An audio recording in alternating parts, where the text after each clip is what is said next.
Tension in the compound. Tension in the compound. The Wattpocalypse is canceled. It's over. It's over, my friends. There is no Wattpocalypse. Go home. There's nothing to see here. Disperse back to your homes. All right?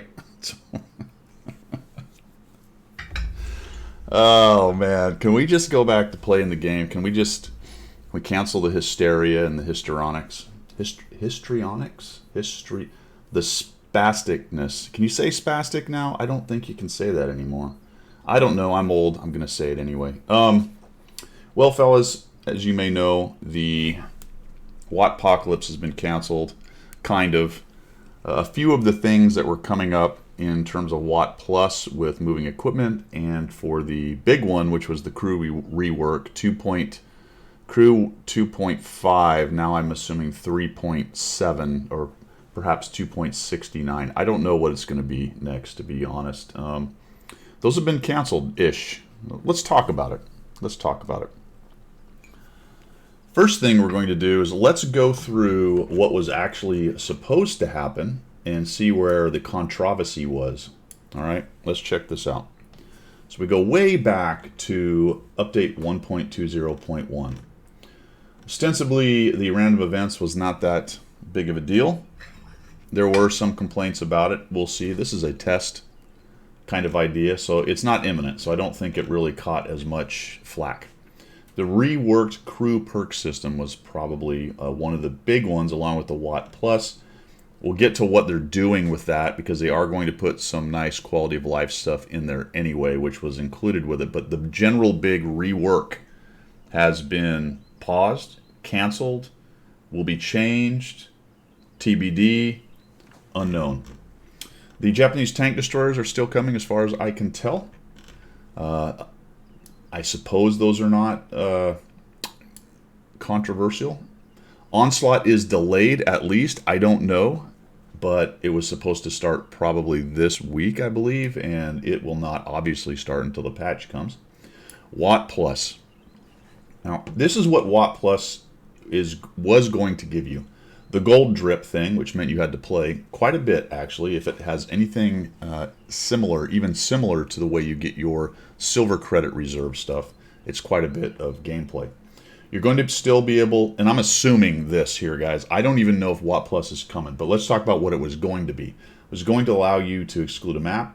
You had free equipment demounting. This is where the gatekeeping and the general spastic reaction came from. Intensive crew regimen. This is basically what passive training for your crew while you're not playing. You're going to get some experience on your crew. This is kind of a mobile game thing, whatever.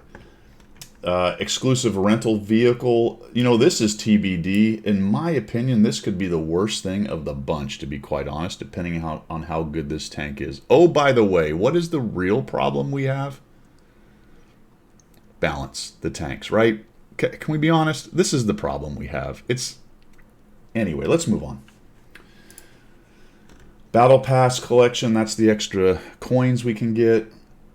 That's been delayed with this. Presumably will come out as well. And then you can buy slots in your garage for credits. All right, let's go to World of Tanks or Wargaming's response to the, I suppose we can call it backlash. I think that's giving it too much credit for what it really was. But, you know, was it hysterical? In my opinion, it did lean into the hysterical point. Would a lot of people who made content and reacted to it call it passion for the game? I can accept that too. I get it.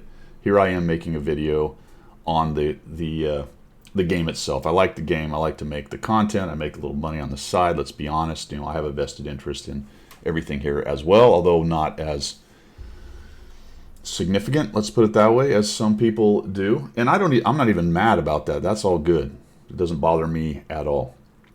But I will say that the reaction was a little bit beyond the pale, in my opinion.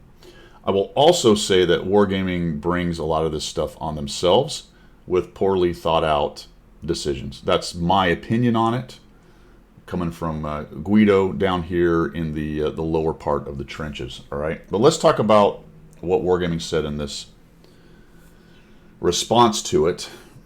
Commanders, we would like to thank those who participated in the common test.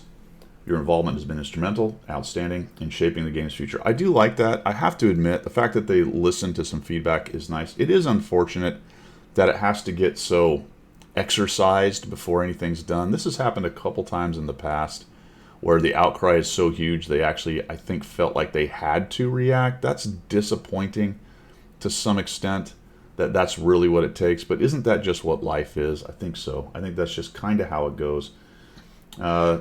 Conducting public testing of updates before introducing them to the live game is a crucial step in this process, allowing us to collect reactions and gather feedback. Well, they definitely gathered some feedback. Although update 1.20.1 has introduced many new features and improvements, we have faced some challenges with two specific aspects. Corporate speak for y'all spazzed.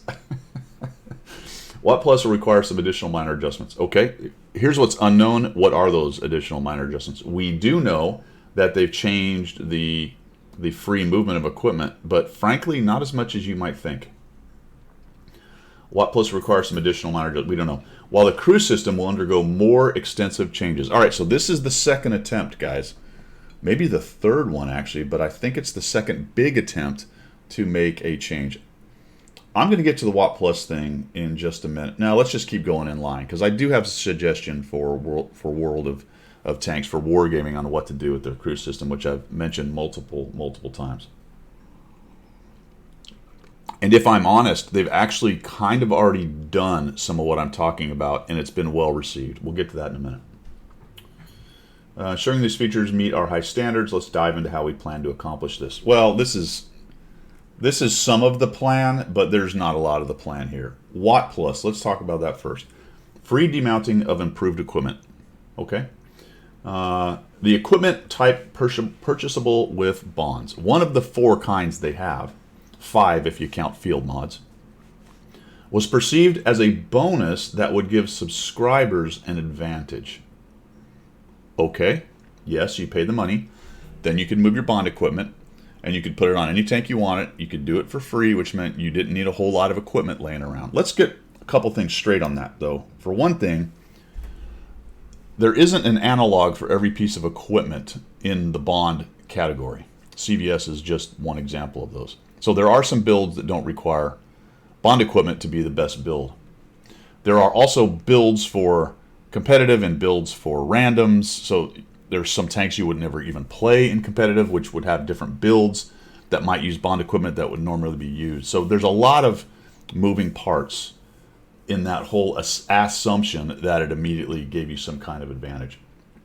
In addition to that, anyone who paid could do it, which meant that even if you were a mediocre player and you had managed to gather yourself up enough bonds to build a couple tanks build out, that you could then move it around just as easily as anybody who had 82,000 pieces of bond equipment. Interesting, all right? But it is very true that if you paid the money, you could do that, and then you could move better equipment around. However, if you didn't pay money, you could still buy the bond equipment and put it on that tank and play that tank and have that advantage. So really, this idea that it's an auto advantage, I understand what people are saying in terms of I can move it around and put it on any tank I want, but you could also just play the tank that has the bond equipment you already earned, and where's the advantage? You know what I'm saying? You understand what I'm saying? Also, interesting right here is that bounty equipment, presumably, because it says only improved equipment, will be excluded from the list of equipment that can be demounted. So, bounty equipment in Class 2 and 3 experimental, improved equipment in Class 2 and 3 experimental can't be moved. Funny that the experimental stuff can't, because who knows why, because it's new, I guess. I don't know. So you can still move bounty, and you can still move your regular equipment. Now, why is it exactly that the bond equipment somehow gives you an unfair advantage, but the bounty doesn't? Is it because 1% difference? Is that where we make the cutoff? Or do we have a little bit of bond equipment owner gatekeeping going on here? I'm just asking a question, man. You know, if you want to be rational and logical, You got to answer those kinds of questions. Questions rarely asked and never answered. Interesting, interesting, interesting. So you can still buy Watt Plus. Presumably they don't take all of it out. I don't know because I haven't seen the rest of what it's actually going to be now. And still move your bounty equipment around, which in my opinion is a bonus right off the bat. Yeah, it's not the improved stuff. Let's talk a little bit though also too, and in addition to, why is everything so analog on off? Why not change the Watt Plus to give you 12 demounting kits for improved equipment? Or 20, or make it so you can pay silver for it. Why? How come there's only on and off? Wargaming is pretty famous for that on-off stuff. I find it to be a lack of imagination, but I would imagination that somebody maybe brought this up. They might want to find the guy who was looking at this and saying, you know, fellas, we probably have a couple thousand other possibilities here than on or off, and maybe ask that person, you know, hey, help us sort this thing out. There has to be one of those guys somewhere in the development team. I would look for that guy or gal, whoever it is, or whatever. I'm not even getting into that. Changes to, so that's Watt Plus. Looks like you're not going to be able to move your bond equipment. Unfortunately, there's a lot of people who sold a lot of equipment thinking that this was coming. I know of at least one or two. The good news for them is if they sold at half price, they can wait for a sale and get it back. Hopefully they didn't sell during a sale. You wouldn't do that anyway. Overall, that would be a bad idea, regardless of this change. So they can get their equipment back if they wait for a half price sale. Presumably, they don't spend all the silver. All right, Mocha, that's enough of that. We're trying to get angsty over here. There's no reason to bark at people outside. Yeah, I'm looking at you. All right, okay. Changes to crew perks. This is the next one that everyone got their undies in a wad about. It's been an essential part of World Tank since its early days. It allows fine-tuning vehicles, boosting its best features, and mitigating short. Yeah. These benefits stay with players as they advance through the tech tree, taking crews with them. Or if you need crews for lower tiers, isn't that interesting? That just really, once again,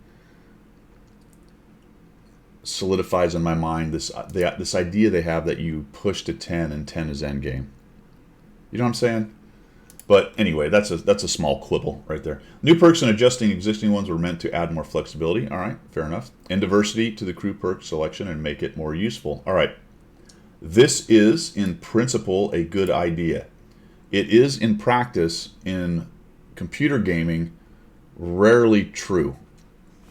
Because there will be min-maxing and people will figure out what the best thing is over time. Does that mean you don't change stuff or you don't try to make some different options? No, but it does mean you have to be very careful with the way you design it. Because if you just chuck some numbers at stuff and go, ooh, that sounds like a cool idea, without really thinking about second and tertiary effects, you can get yourself in a bind. And I think this is part of where they got to with the crew system when, you know, guys like Dez and other content creators started breaking stuff down and building crews and finding these insane builds. Which once again goes back to my statement to Wargaming that I've said many times, is your bonuses, one of the great strengths of your game has always been your crew systems and bonuses, equipment, stuff like that, have been relatively minor boosts. And that's the only way you can keep them from becoming completely overpowered in certain situations. And you have so many vehicles now and maps and situations and game mechanics and et cetera, that it's really easy to break the game or a portion of the game by over-tuning something.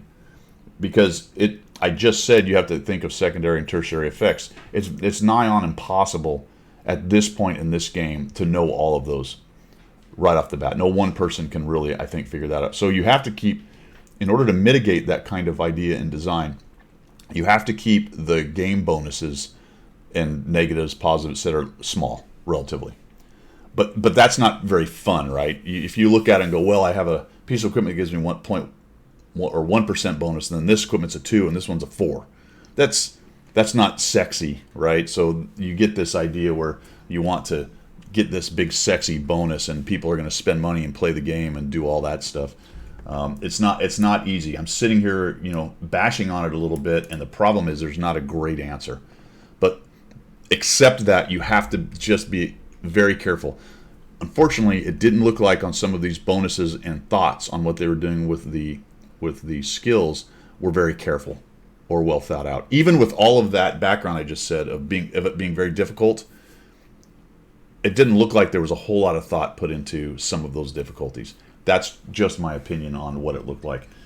Now, all of that garbage being said, iterative improvement, the idea that I can put something in my game as a designer and then adjust it down the road if it's causing problems, should be a central tenet of the design, and I just don't see that in this game. There has been some lately to some extent, which I think is a good sign, positive sign. And I mentioned that in terms of the various things they've done with some of the crew skills lately. They've improved a couple crew skills. There is no reason why they can't just continue on with that with some of these other skills that just don't do anything. Take some of those ideas that they had, and I like a lot of the ideas that they had on the skills, and just start tweaking skills as you go. And it doesn't have to be, one every week or something like that, but start adding these improvements to the skill system into the game. But most large organizations, when they allow something to atrophy and become a problem like the crew system is, or maybe not necessarily a problem, that's a bad way to put it, something that's languished and has needed updating for a long time, most large organizations, their only real move is structurally is to just completely change it, right? They bring somebody in and they break it down and they want to create this brand new thing and chuck it out there. That's just how large organizations work. I would like to see them try to rein that in a little bit if they could. We'll see. I don't have any idea what the next crew attempt is going to look like. It's at this point it's wide open. Also, can we all be honest as players and go and just think about this for a second, guys? We've all been pissing and moaning about the crew system needing rework, and every time they come up with something, it's not the thing we want, right? Kind of pick one. Which is it? Do you want it to change or do you want it to not change? Well, I don't want it to change that way. Well, how do you want it to change? I don't know, but I know what I don't want. That is, I get it, man. I do it too. That is about the perfect human reaction right there to most of this kind of thing. Okay, what else we got saying in here? We got, okay, however, this was negatively perceived as an increase in the disparity among the player base between competitive players, veteran players with experienced crews, and new players. We do not intend to raise the number of perks needed to ensure that players can remain competitive during battle in terms of vehicle performance. I don't really even know what to do with that statement, to be honest. Everyone's crews were going to be reset at the same rate. There did seem to be some angst about how you couldn't get all of the skills. Who the hell cares? That was a weird one to me. People looked at the crew skill experience requirement. They looked at everything. Like, well, I can't get every skill on the tree. Okay, well, make a choice. Yeah, but I should be able to get every skill on the tree. So then you top out every skill on the tree, and now where are we? Well, I need more skills. Okay, great. I don't get it, man. That didn't bother me. It didn't bother me that your crew could not get all the skills. I will tell you what did bother me, though. What did bother the other part of that argument, and this is why I have this tank showing right here. That's what bothered me about it the most. So I don't care that there's a limited amount of skills you can get for each type of crew position: commander, gunner, driver, loader, radio operator.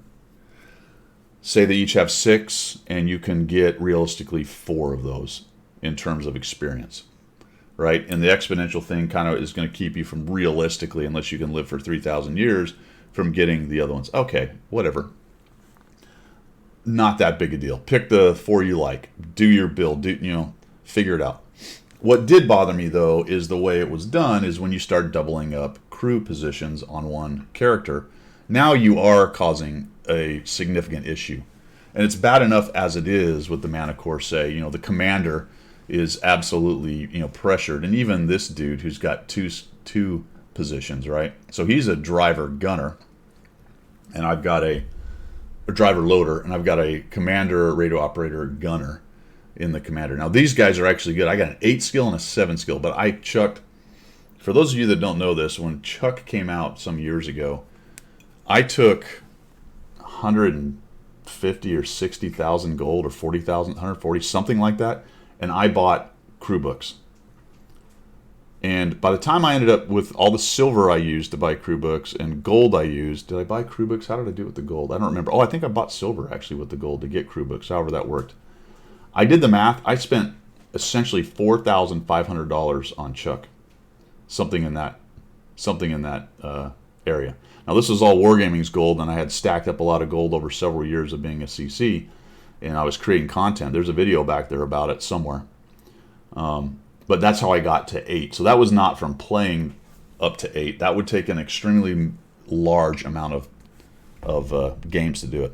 So blah, blah, blah. What all that means basically is they need to fix that.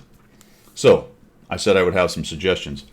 Really, in my opinion, I think each crew should be a commander, gunner, driver, loader. If you want to throw an radio operator on there because you have some cool skills for them, then 5. So every tank has 5 crew. I don't care if historically it had 2 or 7 or 20 or 900 crew. Just break it down to those 5 skill points, right? Or position, whatever you want to call it. And then put the skills on those guys. And then be careful about how you build your skills. Add a couple new ones. Take a look at the stuff that you had. Take the feedback that you got. Adjust some of those things. Presumably that's what Wargaming is going to do, and then present the new skill system. Really, honestly, you could do it that way. If you did not like the 5 crew, you really could, in my opinion, go commander, gunner, driver, loader, and put the radio skills on the other guys. Okay? In some fashion. Honestly, the radio range skills are completely useless. I don't even know why those are still in existence, to be honest, even currently.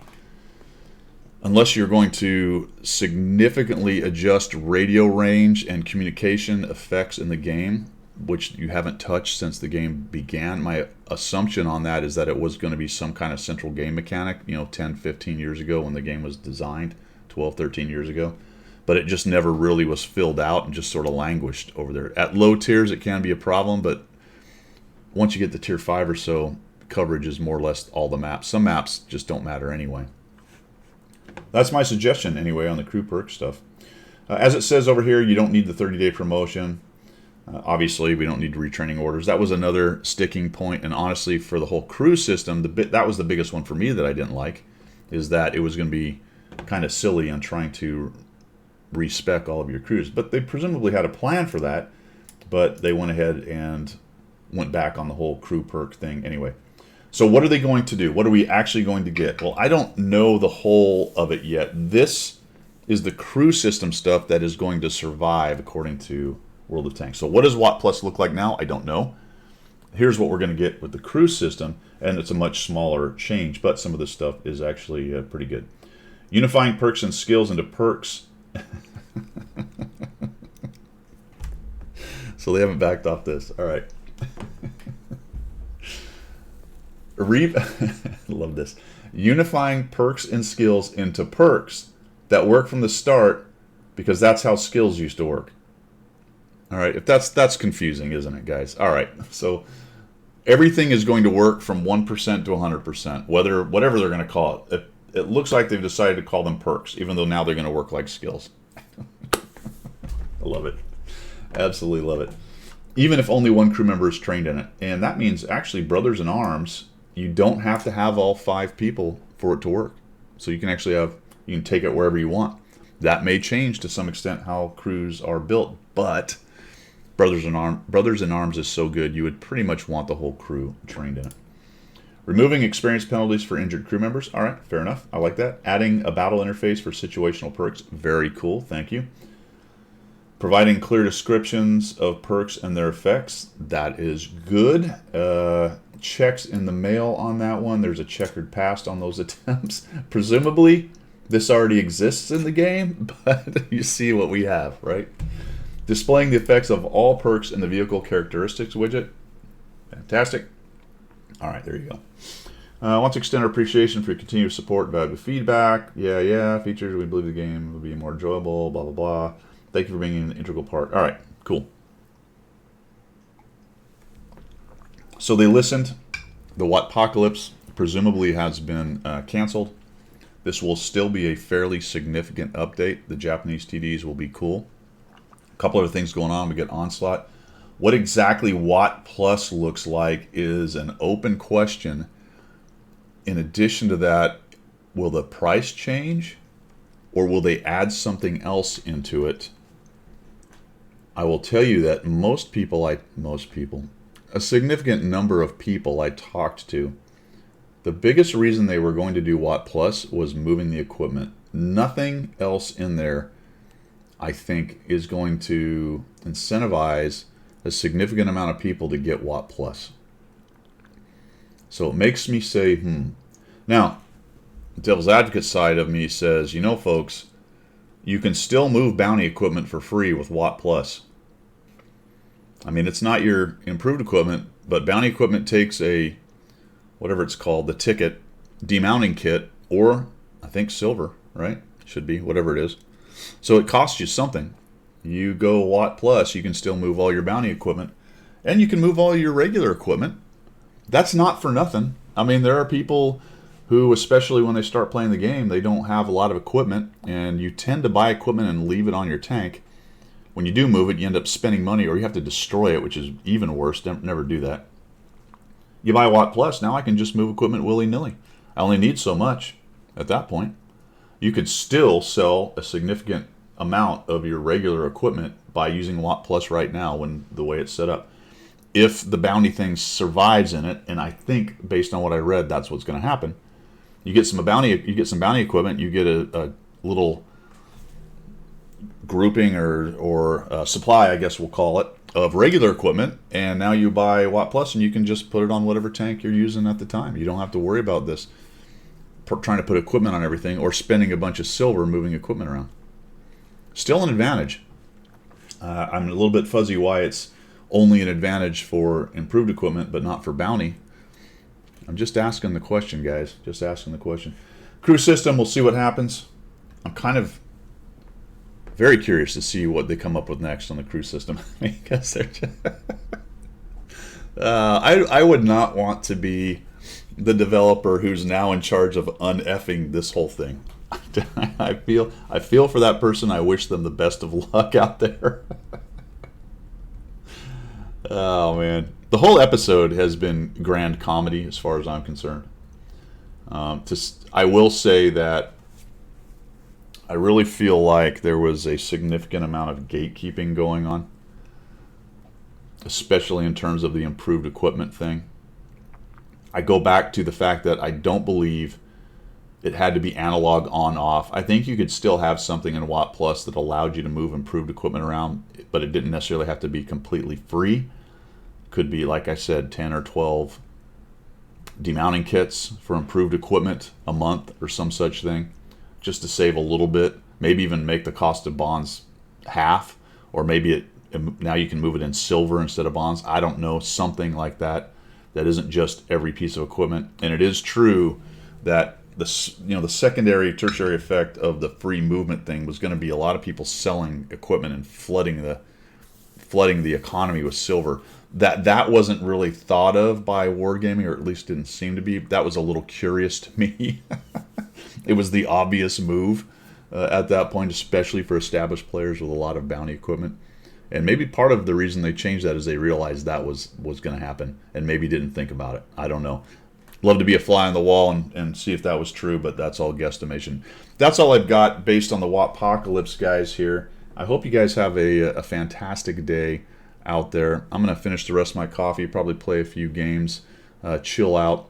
I'm going to start moving all of my improved equipment with bonds until I don't have any bonds, just to, I don't know. You guys have a good one. We will see ya.